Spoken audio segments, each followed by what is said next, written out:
Hare Hare Hare Ram Ram Ram Hare Hare Hare Krishna Krishna Krishna Hare Hare Ram Ram Ram Hare Hare Hare Krishna Krishna Krishna Hare Ram Ram Ram Hare Hare Hare Krishna Krishna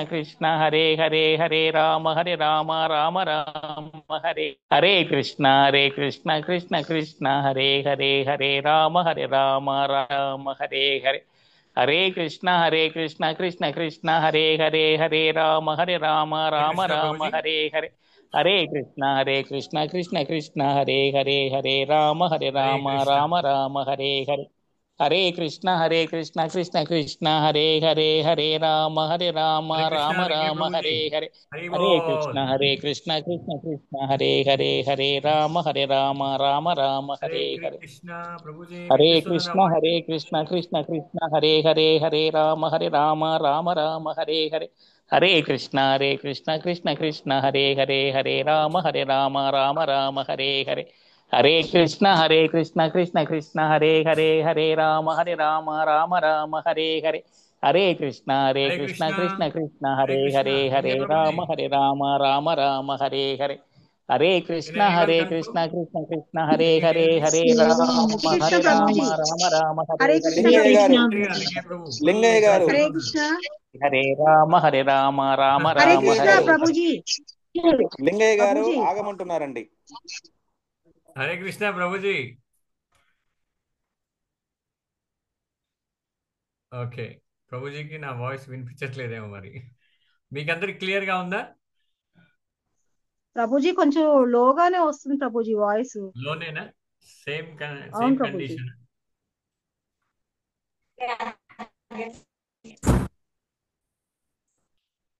condition. Give me minute. నేను ear phones వేరే ఏమైనా వాడతాను.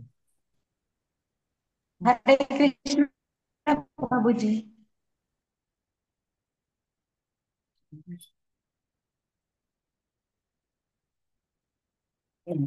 ఆగమన్నారు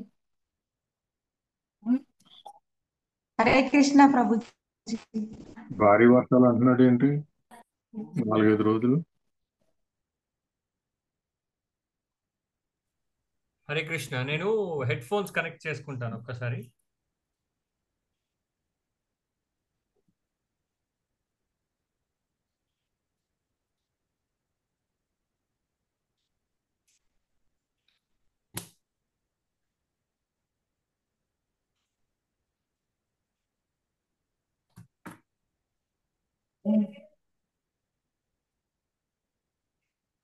కృష్ణ.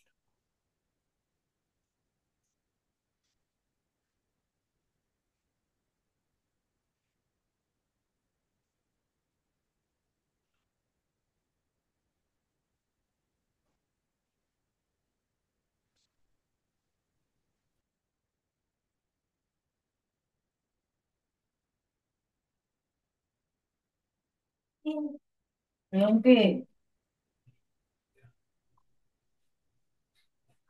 ఉమ్, గోరొచ్చింది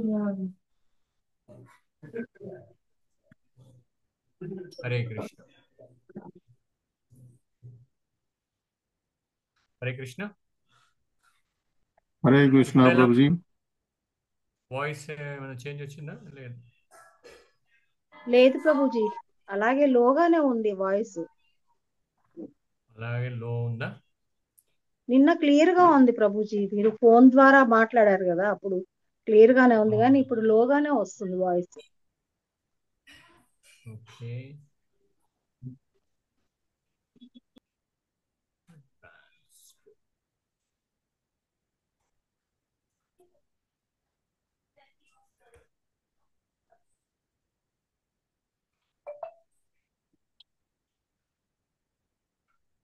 ఓకే. సారీ. ఇప్పుడు మీ వాయిస్ క్లారిటీ ఉందండి, క్లియర్ గా ఉందా? క్లియర్ గానే ఉంది. ఓకే. బాగుంది ప్రభుజీ ఇప్పుడు. ఓకే ఫైన్, అయితే కంటిన్యూ చేద్దాం.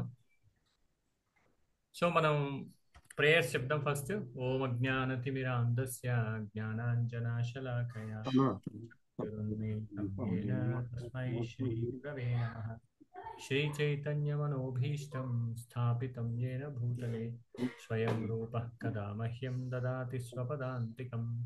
वन्देऽहं श्रीगुरो श्रीयुतपदकमलं श्रीगुरून् वैष्णवांश्च श्रीरूपं साग्रजातं सहगणरघुनाथान्वितं तं सजीवं साद्वैतं सावधूतं परिजनसहितं कृष्णचैतन्यदेवं श्रीराधा कृष्णपादान् सहगणललिता श्रीविशाखान्वितांश्च हे कृष्ण करुणा सिंधो दीनबंधो जगत्पते गोपेश गोपिका कांत राधा कांता नमोस्तुते तप्त कांचन गौरांगी राधे वृंदावनेश्वरी वृषभानुसुते देवी प्रणमामि हरिप्रिये।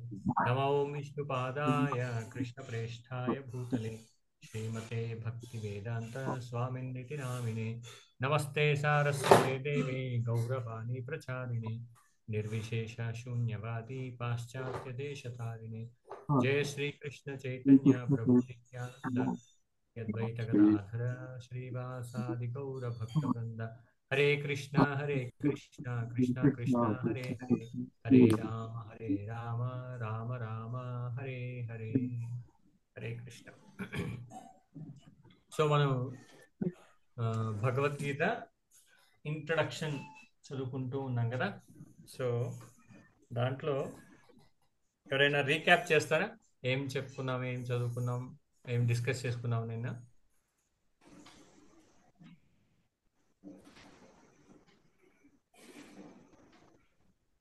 రవి చక్రధర్ ప్రభు, మీరు ఒకసారి రివ్యూ చేస్తారా? ఏం చెప్పుకున్నాం మనం, కొన్ని పాయింట్స్ ప్రీవియస్ క్లాస్ నుంచి.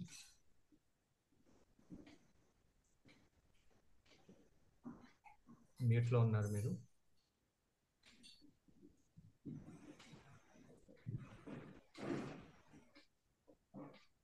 ఓకే, ఇంకెవరన్నా?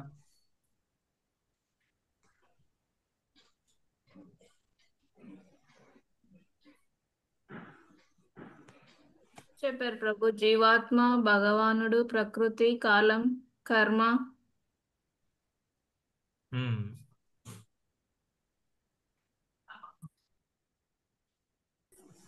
ఓకే, ఇంకా జీవాత్మ, భగవానుడు, ప్రకృతి, కాలము, కర్మ అనేటువంటి విషయాల గురించి భగవద్గీత తెలియజేస్తుంది.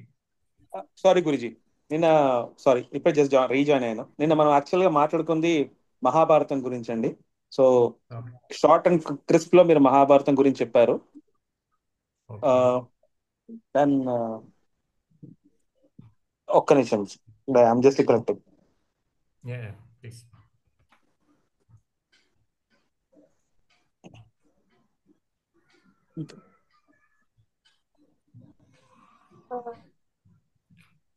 Okay, yeah. సో కౌరవులు, పాండవులు వాళ్ళకి మధ్య యుద్ధం ఎందుకు వచ్చింది ఏంటి?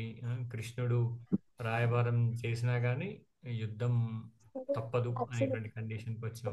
తర్వాత భగవద్గీత గురించినటువంటి ఇంపార్టెన్స్ ఏంటి, భగవద్గీతని మనం ఎందుకు చదవాలి, ఇలాంటి విషయాల గురించి మనం చర్చించుకుంటూ ఉన్నాము. సో ఇవాళ నేను కొద్దిగా పవర్ పాయింట్ ప్రజెంటేషన్ కూడా చూపెడుతున్నాను. సో భగవద్గీత అనేటువంటి దాన్ని, భగవాన్ అంటే భగవద్ అంటే భగవానుడు శ్రీకృష్ణుడు, గీతం అంటే పాడిన పాట. మీరు స్క్రీన్స్ మీ మొబైల్స్లో ఐ థింక్ క్లారిటీ ఉంటుండొచ్చు, కనిపిస్తుంది కదా స్క్రీన్? కనిపిస్తుంది. సో ఇది భగవంతుడు పాడిన గీతంగా మనం భగవద్గీత అంటే అర్థం చేసుకోవచ్చు అన్నమాట. సో ఈ స్లైడ్లో చూసినట్లయితే దీంట్లో మీకు మహాభారతంలో మనం నిన్న డిస్కస్ చేసుకున్నాం కదా, ఇది భీష్మ పర్వంలో ఉన్నటువంటి 25వ అధ్యాయం నుండి 42వ అధ్యాయం వరకు 18 అధ్యాయాల్లో 700 శ్లోకాల్లో చెప్పబడింది అనమాట. దాంట్లో కృష్ణుడు 574 శ్లోకాస్ చెప్పారు, అర్జునుడు 84, సంజయుడు 41, ధృతరాష్ట్రుడు 1 శ్లోకం చెప్పారు. ఓకే, టోటల్ 700 శ్లోకాస్ చెప్పడం జరిగింది. సో ఇక్కడ భగవంతుడు అనేటువంటి పదం ఏదైతే ఉందో ఇది మనం డే 1 క్లాస్లో మనం డిస్కస్ చేసాం. భగవానుడు అనేటువంటి శబ్దానికి ఉన్నటువంటి రియల్ మీనింగ్ ఏంటి అని. దాంట్లో వదంతి తత్తత్ విదస్తత్వం యజ్ఞానమద్వయం బ్రహ్మేతి పరమాత్మేతి భగవాన్ ఇది శప్యతే. మనం ఈ శ్లోకం చెప్పలేదు కానీ ఈ పరతత్వం ఏదైతే ఉందో అది 3 దశలలో మనకు అర్థమవుతుంది. 1 బ్రహ్మజ్యోతి, 2 పరమాత్మ, 3 భగవానుడు అనేటువంటి అంశాలలో భగవంతుడికి సంబంధించినటువంటి పదానికి ఉన్నటువంటి అర్థం అన్నమాట ఇది. ఓకే, సో బ్రహ్మము అంటే బ్రహ్మజ్యోతి, భగవంతుని నుంచి వస్తున్నటువంటి కాంతి పుంజము తేజమే బ్రహ్మజ్యోతి అన్నమాట. కానీ కొంతమంది ఏమంటారంటే ఈ బ్రహ్మజ్యోతియే ఫైనల్. బ్రహ్మజ్యోతి ఏదైతే ఉందో అదే, దానిని పొందడమే జీవితం యొక్క పరమ లక్ష్యం అని చెప్పి భగవంతుడికి ఆకారం లేదు అని చెప్పేటువంటి వాళ్ళు బ్రహ్మము గురించి మాట్లాడుతూ ఉంటారు అనమాట. నెక్స్ట్ లెవెల్ వాళ్ళు ఏం చేస్తారు, పరమాత్మ గురించినటువంటి జ్ఞానాన్ని తెలుసుకోవడానికి, అంటే భగవంతుడికి సంబంధించినటువంటి ముందు లెవెల్ ఏదైతే ఉందో దానికి సంబంధించినటువంటి జ్ఞానాన్ని తెలుసుకోవడానికి ప్రయత్నం చేస్తారు. తర్వాత రియల్ అంటే చివరగా భక్తి యోగంతో ఎవరైతే భగవంతుని గురించి తెలుసుకోవాలనుకుంటారో వాళ్ళు 3rd లెవెల్కి వస్తారు అనమాట, నెక్స్ట్ లెవెల్కి వస్తారు. దీనికి సంబంధించిన డిస్కషన్ కూడా తర్వాత మళ్ళీ మనం ఇంకా కొద్దిగా క్లియర్గా డిస్కస్ చేయొచ్చు ఈ 3 లెవెల్స్ గురించి. ఓకే, తర్వాత మనం గమనించినట్లయితే భగవానుడు అనేటువంటి శబ్దం ఏదైతే ఉందో, భగవానుడు అనేటువంటి శబ్దానికి ఉన్నటువంటి సంస్కృత పదానికి ఉన్నటువంటి అర్థం ఏంటి అనేటువంటిది మనం ఇక్కడ గమనించవచ్చు. ఏంటి అంటే భగవంతుడు, భగవానుడు అనేటువంటి పదం ఎవరు చెప్పారు అంటే వ్యాసదేవుడి యొక్క తండ్రి పరాశర ముని అన్నమాట. ఆయన పరాశర ముని ఈ సంస్కృత పదానికి చాలా చక్కగా నిజమైనటువంటి డెఫినేషన్ ఇచ్చారనమాట. అదేంటి అంటే ఎవరైతే సమస్త సంపదలు కలిగినటువంటి వాళ్ళు ఎవరైతే ఉంటారో, సమస్త అంటే కంప్లీట్ అనమాట.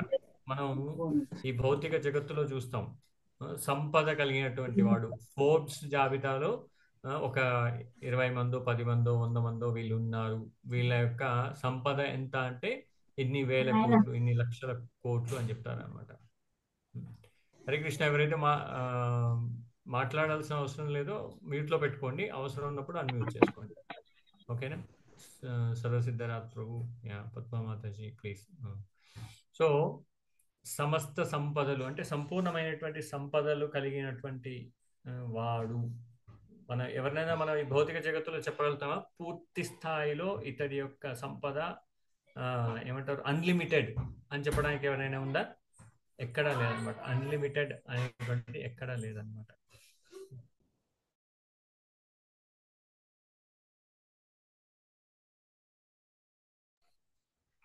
సో దాంతోపాటు భగవంతుడి యొక్క సంపద చూడండి, మనం ఈ సృష్టిని కనుక గమనించినట్లయితే భగవంతుడు ఏర్పాటు చేసినటువంటి ఈ సృష్టిలో ఉన్నటువంటి ప్రకృతిని గమనించండి. మనం గమనించినట్లయితే ఆఫ్రికా అడవుల్లోట 1000 ఏనుగులు ఉంటాయి. ఆ ఏనుగులు ఒక్కొక్కటి రోజుకి 50 నుంచి 100 కిలోల ఆహారాన్ని తీసుకుంటాయి. దానికి ఎవరిస్తున్నారు అంటే భగవంతుడు ఏర్పాటు చేసి ఉన్నాడు.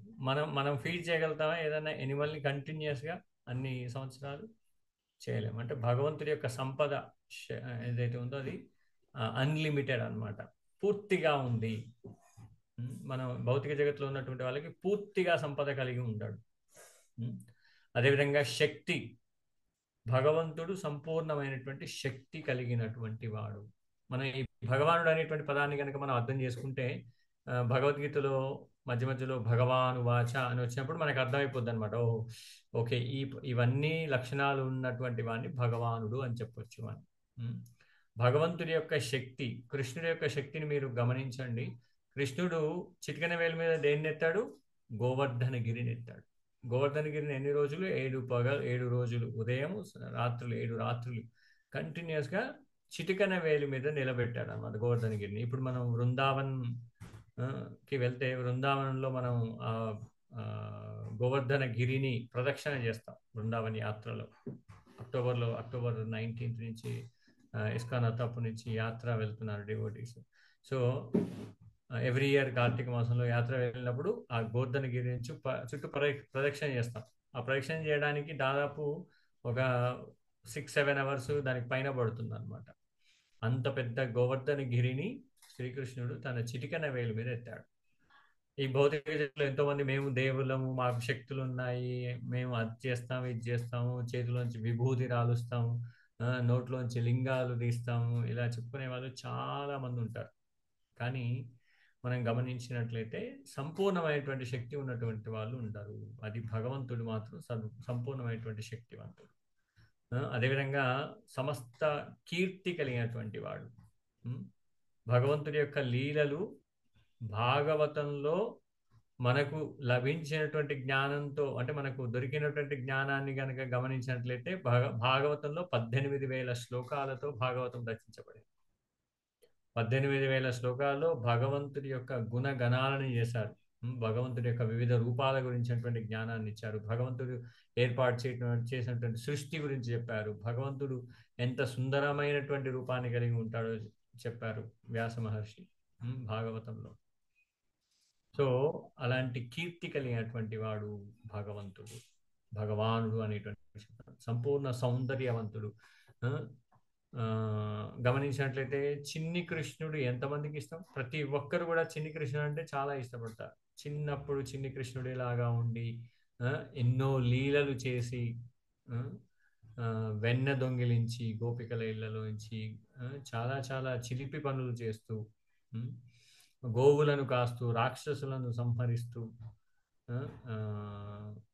సౌందర్యమైనటువంటి రూపాన్ని కలిగినటువంటి ఆ కృష్ణుడి యొక్క త్రిభంగ ఫామ్ అంటారనమాట. కృష్ణుడు ఎలా నిలబడతాడు?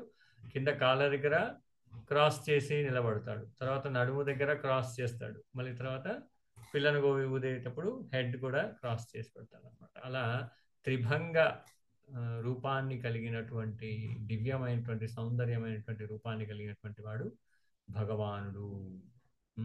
తర్వాత సమస్త జ్ఞానమును కలిగినటువంటి వాడు. అసలు ఈ సృష్టిలో ఉన్నటువంటి జ్ఞానం అంతా కూడా ఎక్కడి నుంచి వచ్చింది? భగవంతుని నుంచి వచ్చినటువంటిది. అన్ని వేదాలు, వేదాల యొక్క సారాంశం అంతా బ్రహ్మదేవుడికి ఎవరు చెప్పారు? భగవంతుడు చెప్పాడు, శ్రీకృష్ణుడు చెప్పాడు. వీటిని అపౌరుషేయములు అంటారు అనమాట. సో అది సంపూర్ణమైనటువంటి జ్ఞానము కలిగినటువంటి వాడు. అదేవిధంగా సంపూర్ణ వైరాగ్యము కలిగినటువంటి వాడు. అంటే భగవంతుడు అందరినీ ప్రేమిస్తాడు, అట్ ద సేమ్ టైం ప్రేమించాడు అనమాట. అంటే భగవంతుడికి అందరి మీద ప్రేమ ఉన్నట్టుగా కనిపిస్తుంది, కానీ ఎవరిని తను నా వాళ్ళు అని అనుకోడు. కానీ ఎప్పుడైతే ఎవరైతే ఆ భగవంతుడి యొక్క భక్తి మార్గంలో వెళ్తూ భగవంతుడి సేవ చేస్తారో వారంటే చాలా ఇష్టం అనమాట. భగవద్గీత చాలా శ్లోకాలు చెప్తారు. మీరు మహావతార్ నరసింహ సినిమా చూసినట్లయితే ఒక సీన్లో మహావిష్ణువు వచ్చి ప్రహ్లాద్ మహారాజుని తీసుకున్నాక అంటాడనమాట, నేను ఎవరైతే నా పరమ భక్తులు ఉంటారో వాళ్ళకి నేను దాసుడను అంటాడు అనమాట. అని అట్ ద సేమ్ టైం భగవంతుడు సమస్త వైరాగ్యమును కూడా కలిగినటువంటి వాడు. కాబట్టి ఈ లక్షణాలు ఉన్నటువంటి వారిని భగవానుడు అని సంబోధించాలి అని చెప్పి ఇక్కడ చెప్తున్నారు అనమాట. ఓకే, సో ఇది భగవానుడు అనేటువంటి శబ్దానికి అర్థం. అదేవిధంగా భగవంతుడు ఈ భౌతిక జగత్తుకు ఎందుకు వస్తాడు అంటే, యదా యదా హి ధర్మస్య గ్లానిర్భవతి భారత అభ్యుత్థానమధర్మస్య తదాత్మానం సృజామ్యహం. ఇక్కడ చూసినట్లయితే, ఓ భారత, ఎప్పుడెప్పుడు మరియు ఎక్కడెక్కడ ధర్మాచరణకు హాని కలుగుచుండునో మరియు అధర్మము వృద్ధి చెందునో ఆ సమయమున నేను స్వయంగా అవతరిస్తాను అని 4వ అధ్యాయం 7వ శ్లోకంలో చెప్పారనమాట.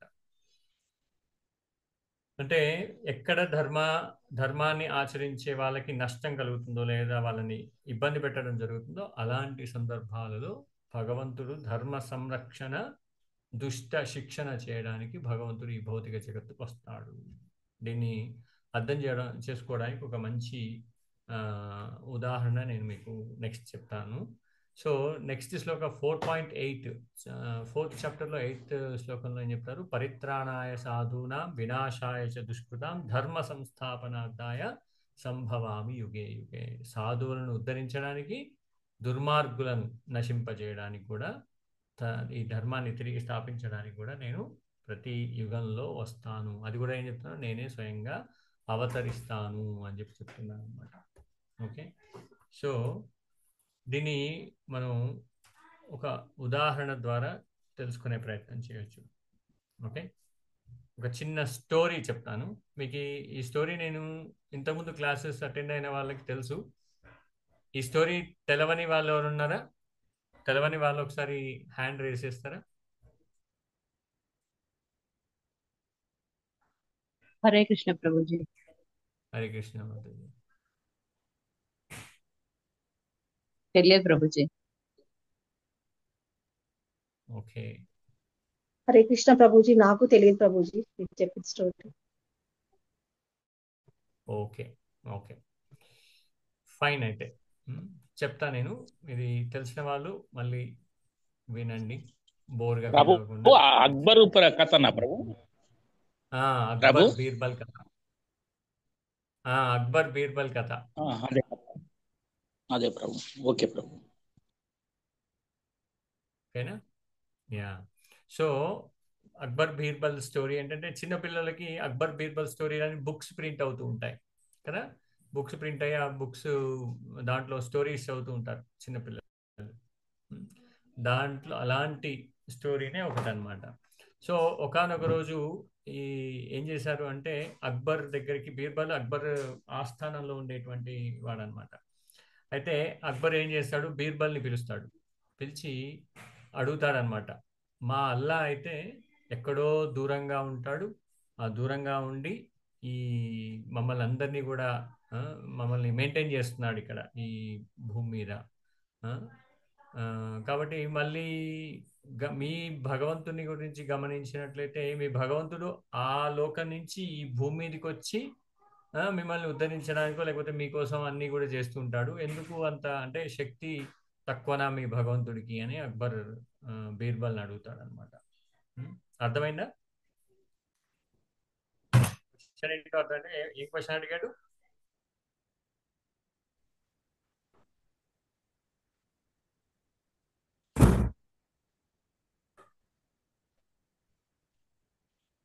క్వశ్చన్ ఏమడిగాడు అర్థమైందా? అక్బర్ బీర్బల్ని ఏమడుగుతాడంటే, మా దేవుడు అల్లా అయితే ఎక్కడో ఉండి తన పనులన్నీ కూడా చక్కగా నిర్వర్తిస్తాడు, మీ భగవంతుడు ఏంటి ఈ భూమికి రావాల్సి వస్తుంది అని చెప్పి అడుగుతాడు అనమాట.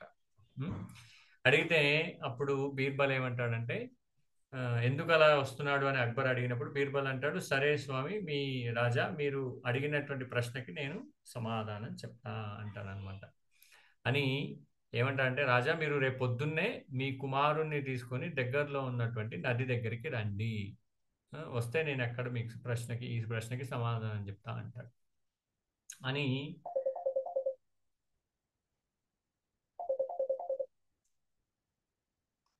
ఏమంటాడంటే, ఆ విధంగా అన్నాక Hare Krishna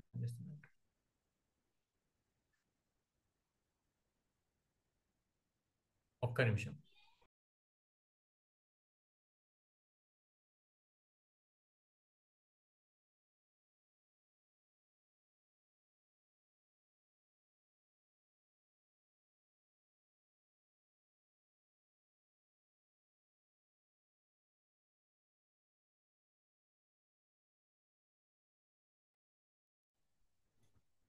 okay, sorry. So అలా అడిగి అక్బర్ని ఏమంటాడు, పొద్దున్నే నది దగ్గరికి రండి, నేను మీకు సమాధానం చెప్తాను అని పిలుస్తాడు అనమాట. తెల్లవారంగానే అక్బర్ ఏం చేస్తాడు, తన కొడుకుని తీసుకొని దగ్గరలో ఉన్నటువంటి నది దగ్గరికి వెళ్తాడు. బీర్బల్ కూడా వస్తాడు. రాజు వచ్చిందంటే రాజుతో పాటు ఎవరు వస్తారు? సహజంగానే రాజు యొక్క సేవకులు, భటులందరూ కూడా వస్తారనమాట. వచ్చిన తర్వాత బీర్బల్ అంటాడు, ఒక పడవ తెప్పించండి అంటాడు. సరే అని పడవ తెప్పిస్తాడు. పడవ తెప్పించిన తర్వాత పడవలో ఎక్కి అందరూ కూడా కూర్చొని పడవని నడుపుకుంటూ వెళ్తూ ఉంటారు. భటులు నడుపుతూ ఉంటారు. రాజుగారు బీర్బల్ ముందుకు వెళ్తూ ఉంటారు. మళ్ళీ అడుగుతాడు, ఏంటి సమాధానం చెప్పమంటే, నువ్వేం చేసావు, ఒక పడవని తెప్పించావు, దాంట్లో కూర్చోబెట్టుకొని ముందుకు వెళ్తున్నావు, ఏంటి సమాధానం చెప్పు అంటే ఏం చేస్తాడు అంటే, బీర్బల్ ఆ పిల్లవాడిని నీళ్ళలోకి తోసేస్తాడు. ఏం చేస్తాడు? పిల్లవాడిని నీళ్ళలోకి తోసేస్తాడు అనమాట, ఆ నదిలోకి. తోసివేయంగానే వెంటనే ఏం చేస్తాడు రాజు? ఒక్క క్షణం కూడా ఆలోచించకుండా దబేలిన నీళ్ళలోకి దూకుతాడు అనమాట.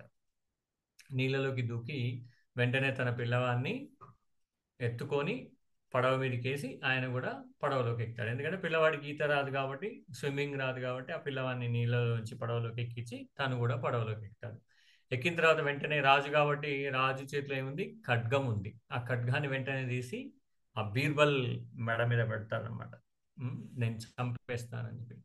అనగానే అయ్యా రాజా ఆగండి, ఒక్క క్షణం ఆగండి, నేను మీకు సమాధానం చెప్తా అన్నాను కదా, సమాధానం చెప్తాను. ఏంటి అంటే, ఈ పిల్లవాడిని నీళ్ళలోకి తోస్తే ఇంతమంది భటులు ఉండగా మీరెందుకు నీళ్ళలో దూకారు? భటులు దూకలేకపోయారా? మీరెందుకు ఆగలేదు అంటే వెంటనే అక్బర్ ఏమంటాడు? పిల్లవాడు నా అబ్బాయి, నా కొడుకు. నా కొడుకు అంటే నాకు ప్రాణం. వాళ్ళు ఆలోచించి నీళ్ళలో దూకి నా పిల్లవాడిని రక్షించేలోపు నా పిల్లవాడు చనిపోతే ఎలా? కాబట్టి నేనే నీళ్ళలోకి స్వయంగా దూకి నా కొడుకుని రక్షించుకున్నాను అని చెప్పాడు అక్బర్. అంటే అనగానే వెంటనే బీర్బల్ అంటాడు అనమాట, అయ్యా మా భగవంతుడు కూడా అలాగే, మేము ఈ భవసాగరంలో కొట్టుకొని పోతూ ఉన్నాము, సుఖ దుఃఖాలకి గురి అయిపోయి దుఃఖాన్ని అనుభవిస్తూ ఎటువైపు, ఏ మార్గం వైపు, సన్మార్గం వైపు ఎలా వెళ్ళాలో తెలియక మనం కొట్టుమిట్టాడుతూ ఉంటే మా భగవంతుడు స్వయంగా యదా యదా హి ధర్మస్య గ్లానిర్భవతి భారత అభ్యుత్థానవధర్మస్య తదాత్మానం సృజామ్యహం అని చెప్పాడు. వాసాంసి జీర్ణాని యదా విహాయ నవాని గృహ్ణాతి నరోపరాని పరిత్రాణాయ సాధూనాం వినాశాయ చ దుష్కృతాం ధర్మ సంస్థాపనార్థాయ సంభవామి యుగే యుగే అని చెప్పాడు. అంటే నేను ధర్మ పరిరక్షణ కోసం, సాధువులను రక్షించడానికి, మమ్మల్ని అందరినీ రక్షించడానికి ఈ భూమికి నేను నిరంతరం అవతరిస్తాను, మమ్మల్ని అందరినీ కూడా ఉద్ధరించడానికి మా భగవంతుడు అవతరిస్తాడు అని చెప్పి అక్బర్కి బీర్బల్ చెప్పాడనమాట. కాబట్టి మన భగవంతుడు, మనం పూజించేటువంటి మహావిష్ణువు మనందరినీ రక్షించడానికి కృష్ణుడు, రాముడు, ఇంకా ఇలాంటి ఎన్నో అవతారాలు, లక్ష్మీ నరసింహస్వామి లాంటి అవతారాల్లో ఈ భౌతిక జగత్తుకి విచ్చేసి కృష్ణుడు స్వయంగా అవతారణ తీసుకుంటాడు అని చెప్పేసి ఈ స్టోరీ ద్వారా మనం అర్థం చేసుకోవచ్చు అనమాట. ఎందుకు? మన అందరినీ కూడా రక్షించడానికి, ఒక తండ్రి తన కొడుకులను రక్షించడానికి ఎలా ఈ కథలో పూనుకున్నాడో రాజుగా, అలాగే మనందరినీ రక్షించడానికి భగవంతుడు స్వయంగా ఈ భౌతిక జగత్తుకి వస్తాడు అని మనం అర్థం చేసుకోవచ్చు అనమాట. ఓకేనా? క్లియర్ ఉందా? అర్థమైందా? భగవంతుడు ఎందుకు ఈ భూమి మీదకి వస్తాడు? చాలా సింపుల్ కదా. హరే కృష్ణ. సో అలా భగవంతుడు ఈ భూమి మీదకి వస్తాడు. అయితే మరి మేము యాక్చువల్గా నిన్ననే ఒక స్కూల్లో భగవద్గీత 500 పుస్తకాలు ఇచ్చాము ఇస్కాన్ అత్తాపూర్ టెంపుల్ నుంచి. 500 బుక్స్ గవర్నమెంట్ స్కూల్లో పిల్లలకి డిస్ట్రిబ్యూట్ చేసామన్నమాట. డిస్ట్రిబ్యూట్ చేస్తే వాళ్ళు ఒక క్వశ్చన్ అడిగారు, మీరు భగవద్గీత పుస్తకం ఇస్తున్నారు, అసలు మేము భగవద్గీతను ఎందుకు చదవాలి? అసలు ఈ భగవద్గీత అంటే ఏమిటి? దీన్ని చదివితే మాకు వచ్చే లాభం ఏమిటి? మేమే ఎందుకు చదవాలి? ప్లస్ దాంతోపాటు ఈ భగవద్గీతని చదవడానికి ఏమైనా రూల్స్ అండ్ రెగ్యులేషన్స్ ఉన్నాయా? ఇలాంటి ప్రశ్నలు అడిగారు అనమాట పిల్లలు, కొంతమంది టీచర్స్, వాళ్ళందరూ కూడా. చాలామందికి భగవద్గీత అంటే కొత్త పుస్తకం. వాళ్ళకి ఎప్పుడు కూడా ఆ భగవద్గీతని చూసి లేదనమాట. సో దానికి సమాధానంగా ఇవాళ మార్నింగ్ నేను వాళ్ళ స్కూల్కి ప్రేయర్కి వెళ్ళి, అక్కడ అంటే నేను బుక్స్ ఇచ్చినప్పుడు ఆ టైం లేకుండే క్లియర్గా ఎక్స్ప్లెయిన్ చేయడానికి, ఇవాళ మార్నింగ్ వెళ్ళి డిస్కస్ చేస్తూ ఉన్నప్పుడు నేనెందుకు చదవాలి భగవద్గీత, అసలు నేనెందుకు చదవాలి అనేటువంటి ప్రశ్నని మనం అర్థం చేసుకోవడానికి మనం కూడా ప్రయత్నం చేయాలన్నమాట. జనరల్గా మనకి మిగతా జీవరాశులకి ఉన్నటువంటి తేడా ఏమిటి? మానవుడే ఎందుకు భగవద్గీతను చదవాలి, లేకపోతే మనిషి జీవితంలో ఉన్నప్పుడు మాత్రమే భగవన్నామస్మరణ ఎందుకు చేయాలి అనేటువంటి విషయాన్ని గనక మనం అర్థం చేసుకోవడానికి ప్రయత్నం చేసినట్లయితే ఒక హితోపదేశంలో ఉన్నటువంటి ఒక శ్లోకాన్ని మనం ఉదాహరణగా తీసుకోవచ్చు అనమాట. ధర్మం అంటే ఏమిటి? ఈ విషయాన్ని మనం అర్థం చేసుకోవాలి అంటే ఈ శ్లోకాన్ని మనం అర్థం చేసుకోవాలి. ఏంటి అంటే, ఆహార నిద్ర భయమైథునంచ సామాన్యమేతత్ పశుభిర్నరాణాం ధర్మోహితేషో మధికో విశేష ధర్మేణ హీన పశుభిస్ సమాన అని చెప్తుందన్నమాట. ఏంటవి అంటే ఆహారము. ఆహారము ఒక మనమే తీసుకుంటామా, జంతువులు కూడా తీసుకుంటాయా? జంతువులు కూడా తీసుకుంటాయి కదా. జంతువులు కూడా ఆహారాన్ని తీసుకుంటాయి. మనిషి ఆహారాన్ని తీసుకుంటున్నాడు, జంతువుల ఆహారం తీసుకుంటున్నాయి. ఇది కామన్ కదా, సహజమైనటువంటి విషయం. నెక్స్ట్ ఏంటి? నిద్ర. ఇక్కడ చూసినట్లయితే ఆహారంతో పాటు నిద్రలోకి కూడా పోతున్నారు. ఇక్కడ ఒక చిన్న వీడియో క్లిప్పింగ్ ఉంది, చూద్దాం ప్లే అవుతుందేమో.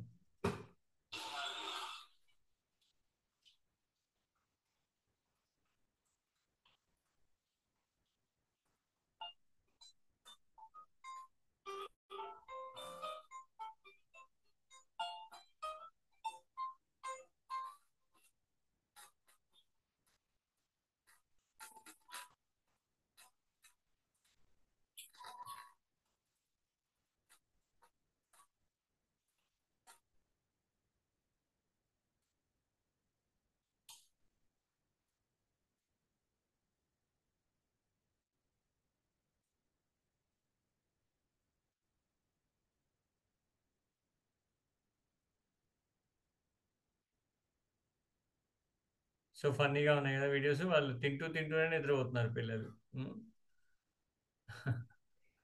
Okay, just to have a focus అనమాట. ఈ వీడియోని పెట్టింది. చాలా క్యూట్గా ఉన్నారు, తింటున్నారు, నిద్రపోతున్నారు. మాకేం కనిపించట్లేదు గురుజీ. అవునా, కనిపించట్లేదు వీడియో?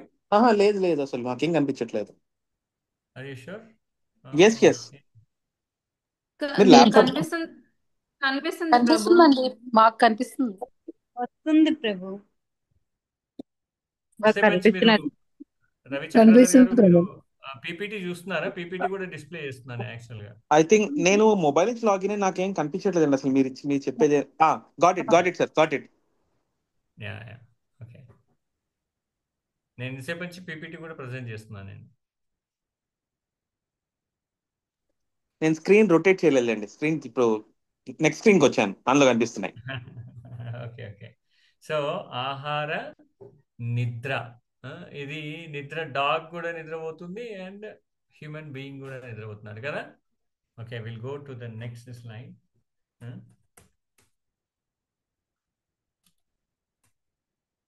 భయ, రక్షణ.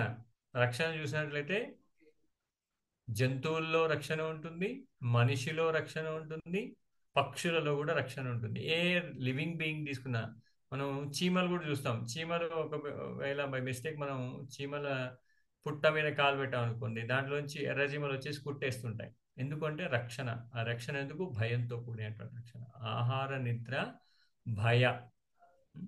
తర్వాత నెక్స్ట్ ఏంటి అంటే మైథునం, అంటే కొత్త జీవులను ఉత్పత్తి చేయడం. కొత్త జీవులను ఉత్పత్తి చేయడం, డాగ్స్ తీసుకున్నాం అనుకోండి, డాగ్స్ ఒకటేసారి 4-5 పిల్లల్ని 5-6 పిల్లల్ని కనేస్తాయి. పక్షులు గుడ్లు పెడతాయి, దాంట్లోంచి పిల్లలు వస్తాయి కదా. అండ్ మనుషులకు కూడా పిల్లలు ఉంటారు. సో ఈ కొత్త జీవులను ఉత్పత్తి చేయడం 4 అంశాలు. ఒకటి ఏంటి? ఆహారము, నిద్ర, భయము, మైథునం. ఈ 4 అంశాలు పశుపక్షాదులలో సహజం, అదేవిధంగా మానవుడిలో కూడా సహజం కదా. ఈ 4 అంశాలు పశుపక్షాదులలో, మానవులలో సహజం. మరి ఇక్కడ కూడా చిన్న వీడియో ఉంది, just to see clipping. Advertisement అన్న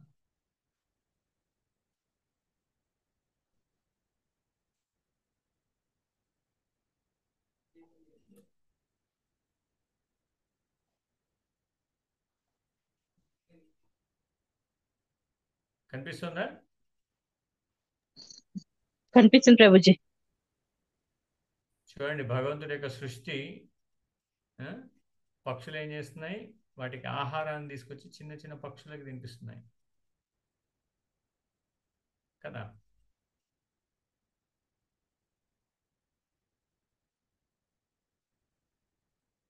do you see any difference? మానవుడు తన పిల్లలకి తను కావాల్సినటువంటి ఆహార పదార్థాలను తీసుకొస్తుంటాడు.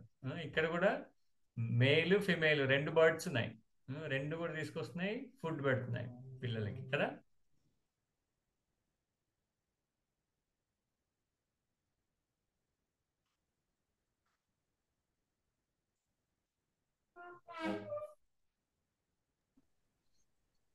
అవును ప్రభుజీ. సో మనం గమనించినట్లయితే ఈ 4 అంశాలు ఏవైతే ఉన్నాయో, ఆహారము, నిద్ర, భయము, మైథునము, ఈ 4 అంశాలు ఏమైనా డిఫరెన్స్ ఉందా మానవునిలో మిగతా జంతు జాతుల్లో? ఉంది. డిఫరెన్స్ ఏంటి అంటే మనం కొద్దిగా లగ్జోరియస్గా తింటాం, మనం కుక్ చేసుకొని తింటాం, వండుకొని తింటాం.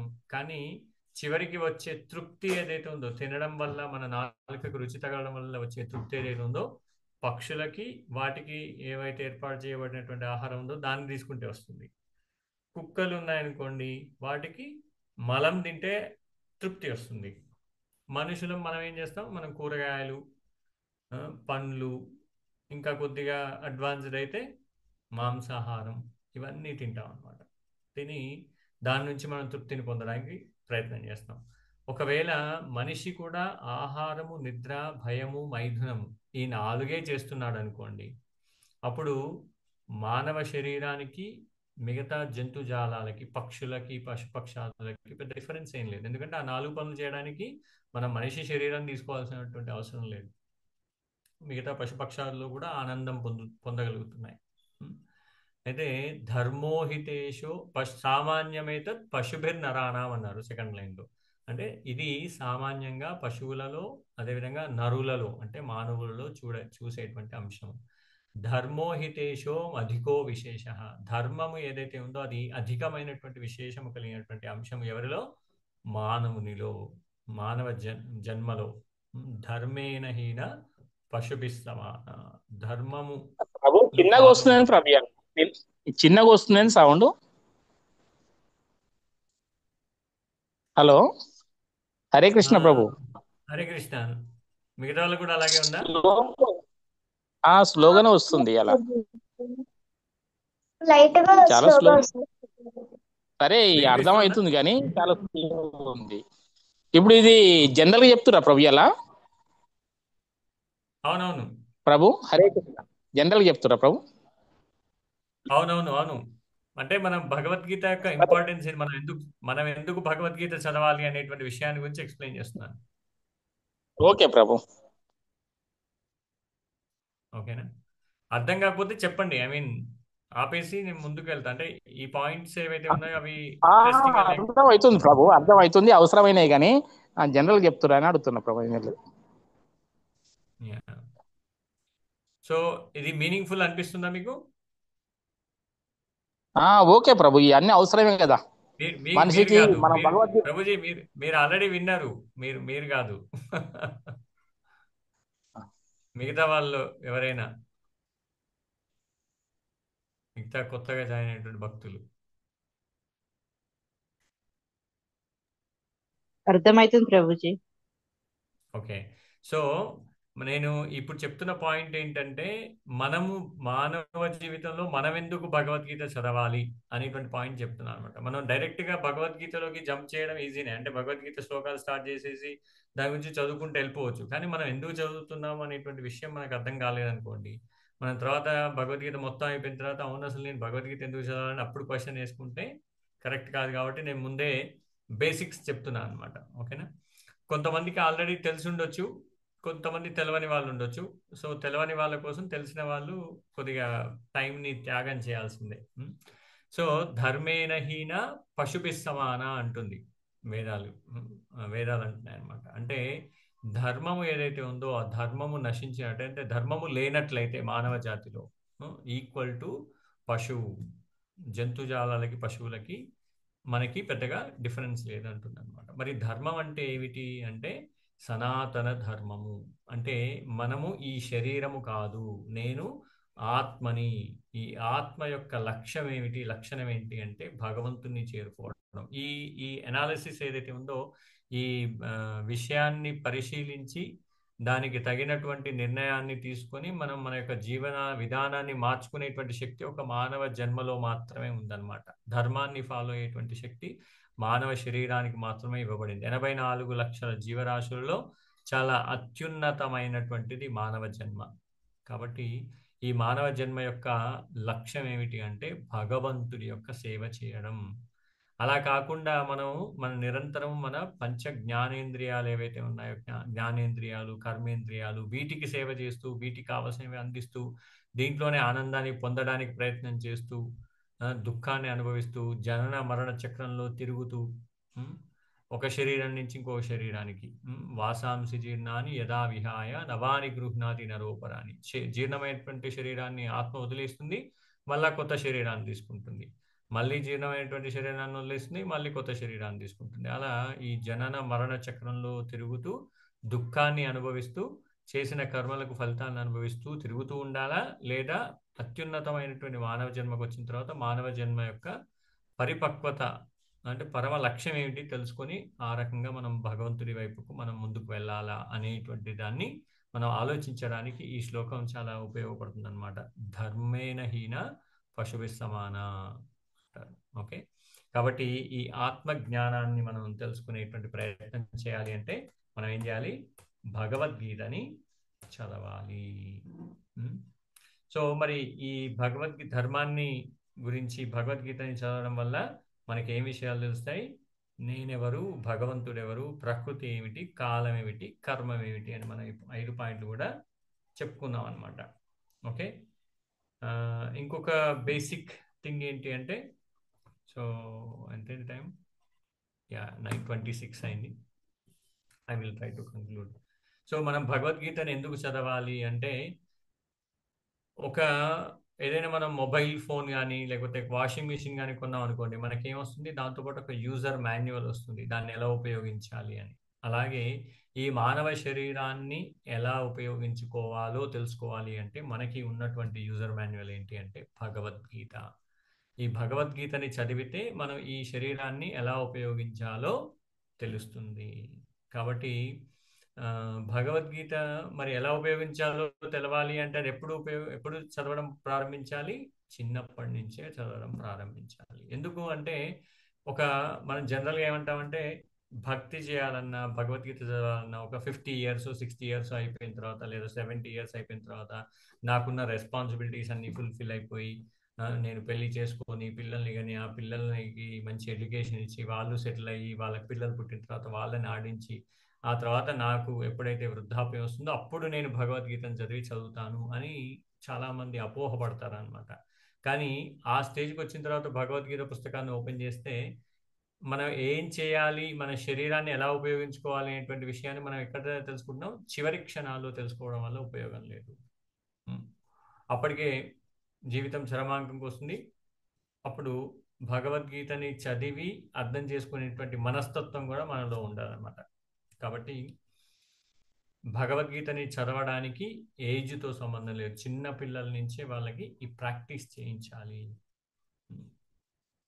మన ఈ క్లాస్లో మాధురి మాతాజీ జాయిన్ అవుతుంది. వాళ్ళ పాప కూడా ఈ క్లాస్ వింటుంది అనుకుంటా, నాకు తెలిసి ఇంతకుముందు కూడా క్లాసెస్ వింటూ ఉండేది. చాలా అద్భుతంగా ఈ క్లాస్ వింటూ ఆ క్లాస్లో చెప్తున్నటువంటి విషయాల్ని అర్థం చేసుకుంటుంది. దాంతోపాటు భగవద్గీత శ్లోకాలని కూడా చాలా చక్కగా చదువుతుంది అనమాట.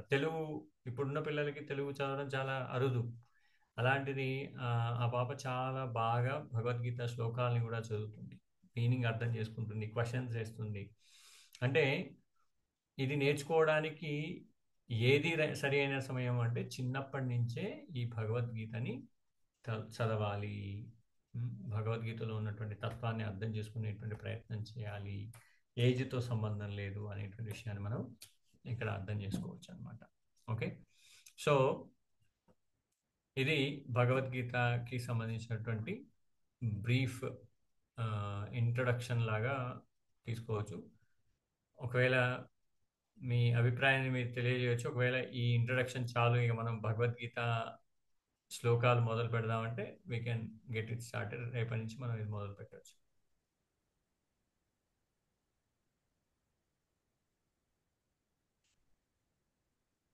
ఓకేనా?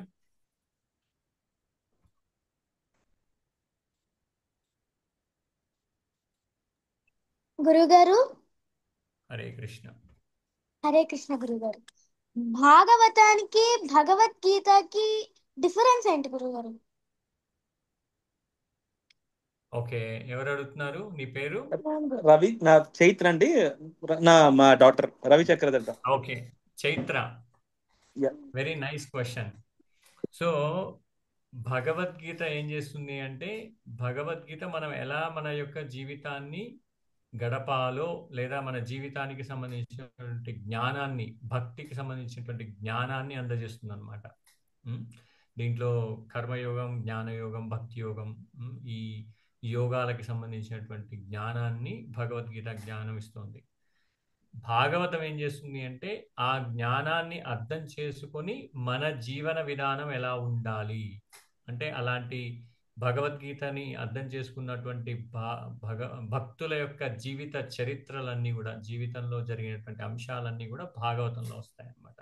ప్రహ్లాద్ మహారాజ్ గురించి, తర్వాత ధ్రువ మహారాజ్ గురించి, కృష్ణుడు చేసిన లీలలు, తర్వాత కృష్ణుడు ఎలాంటి రాక్షసుని సంహరించాడు, తర్వాత అంబరీష మహారాజు లాంటి భక్తుల గురించి, వీళ్ళందరూ కూడా వాళ్ళ జీవితంలో ఎలా భక్తిని సాధన చేశారు, ఆ విషయాల గురించి భాగవతం చెప్తుంది. ఈ భక్తి ఎలా చేయాలి, భక్తిలో ఉన్నటువంటి అంశాలు ఏమిటి, శరీరం ఏమిటి, ఇలాంటి జ్ఞానాన్ని భగవద్గీత బోధిస్తుంది అనమాట. భగవద్గీత మనం అర్థం చేసుకుంటే, ఓకే భక్తి ఎలా చేయాలో అర్థమైపోయింది. ఎలా చేయాలి మరి, ఎవరు నాకు రోల్ మోడల్స్, ఎగ్జాంపుల్స్ ఎవరు అంటే, ప్రహ్లాద్ మహారాజు, ధ్రువ మహారాజు, అంబరీష్ మహారాజు, శుకదేవ గోస్వామి, పరీక్షిత్ మహారాజు, అర్జునుడు, వీళ్ళందరూ కూడా ఎలా భక్తిని చేశారు. రామాయణంలో రాముడి కోసం హనుమంతుడు ఎలాంటి భక్తిని చేశాడు, ఇవన్నీ కూడా భాగవతంలో వచ్చేటువంటి, అంతర్గతంగా వచ్చేటువంటి అంశాలు అన్నమాట. సో భాగవత ఉత్తముల గురించినటువంటి జ్ఞానాన్ని ఇస్తుంది. భగవద్గీత భగవంతుడికి సంబంధించినటువంటి జ్ఞానాన్ని, పూర్తి జ్ఞానాన్ని మనకి తెలియజేస్తుంది అనమాట. హరే కృష్ణ ప్రభు. భగవంతుడు చెప్పింది భగవద్గీత కదా ప్రభు. భగవంతుడు చెప్పింది భగవంతుని గురించి తెలుసుకునేది భాగవతం కదా ప్రభు. భగవంతుడి యొక్క లీలల గురించి తెలుసుకునేది భాగవతం. భగవంతుడి పట్ల భక్తిని ఎలా చేయాలో తెలియజేసేది భగవద్గీత. అఫ్కోర్స్ మీరు అన్నట్టుగా భగవంతుడు చెప్పినటువంటిదే భగవద్గీత, కానీ at the same time Bhagavad Gita ఏం చేస్తుంది, భక్తిని ఎలా ప్రాక్టీస్ చేయాలో చెప్తుంది అనమాట. ఎలా చేయాలి, ఎలాంటి యోగా పద్ధతిని మనం ఫాలో అవ్వాలి అనేటువంటి విషయాన్ని. ఓకేనా చైత్ర, అర్థమైందా? అర్థమైంది గురుగారు. Hare Krishna. Thank you. Hare Krishna.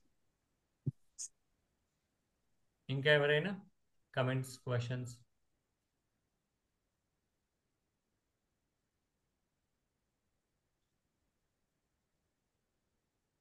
Okay, so everything is clear మీకు. అంటే అరే ఇమీడియట్గా భగవద్గీత శ్లోకాలు స్టార్ట్ చేయట్లేదు, భగవద్గీత శ్లోకాలు స్టార్ట్ చేస్తే బాగుండు అలా అనిపిస్తుందా? ఈ ఇంట్రడక్షన్ అవసరం అనిపిస్తుందా మీకు? కొత్త వాళ్ళు ఇంట్రడక్షన్ అవసరం ప్రభుజీ.